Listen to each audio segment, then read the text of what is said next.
Hello everyone, how are you?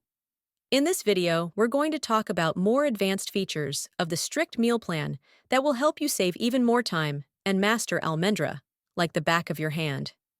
In each step, we'll quickly review what we covered in the video on how to create a meal plan, and then move on to more advanced options.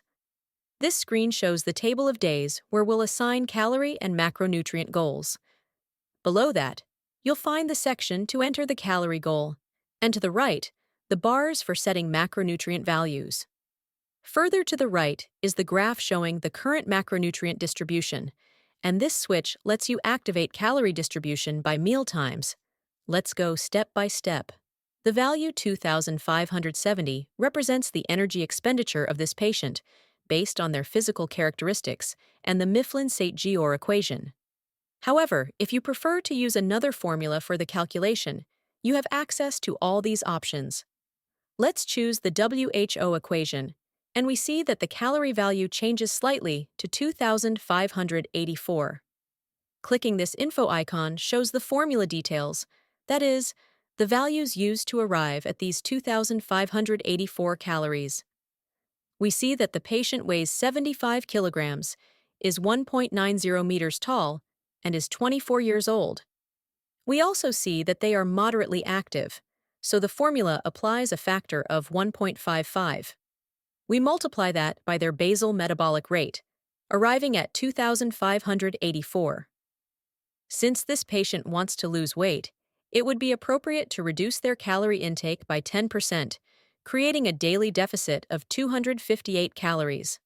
This brings us to the conclusion that the patient will consume 2,300 to 25.6 calories per day. Now, we need to distribute those calories among macronutrients.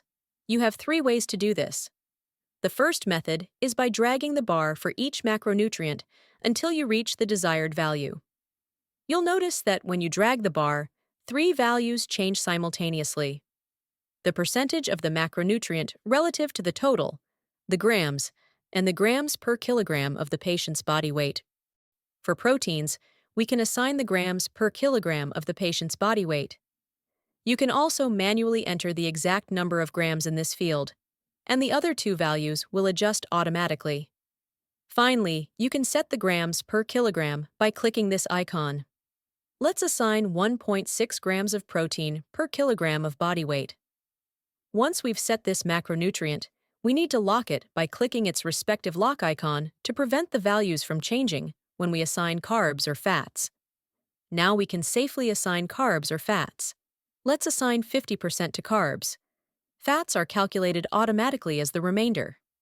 Alternatively, we could have assigned fats first, and the carbs would have been calculated automatically. Next, let's distribute these calories and macronutrients by mealtimes, which will make your plan more precise and increase the likelihood of your patient's success. Click this switch and a pop-up window opens with 5 default meals: breakfast, mid-morning snack, lunch, afternoon snack, and dinner. You can add or remove meals in this window as needed. Let's remove the mid-morning and afternoon snacks to simplify the plan to just breakfast, lunch, and dinner. Here, we'll distribute the calories. For example, we can assign 50% of the calories to breakfast to ensure satiety throughout the morning. If the patient mentions they're not very hungry in the evenings, we can assign only 20% to dinner, leaving 30% for lunch. A more detailed step is to distribute macronutrients by meal. If you don't want the patient to consume carbohydrates at dinner, simply open the macronutrient distribution menu, set carbs to 0, and confirm. If you see an inconsistency notification, it's because altering the macronutrient distribution for one meal affects the overall daily average. You'll have two options. Choose the left box to keep the previous goals, or the right box to accept the adjusted values. Most professionals opt for the right box, which reflects the new adjusted goals. Confirm, and you'll see a summary of the details you've just set. Further down, you'll find additional information, such as the BMI graph, the patient's somatotype, and past objectives. To visualize the somatotype, you'll need specific measurements, which this patient doesn't currently have. You can try this yourself with your patient to see the somatotype graph.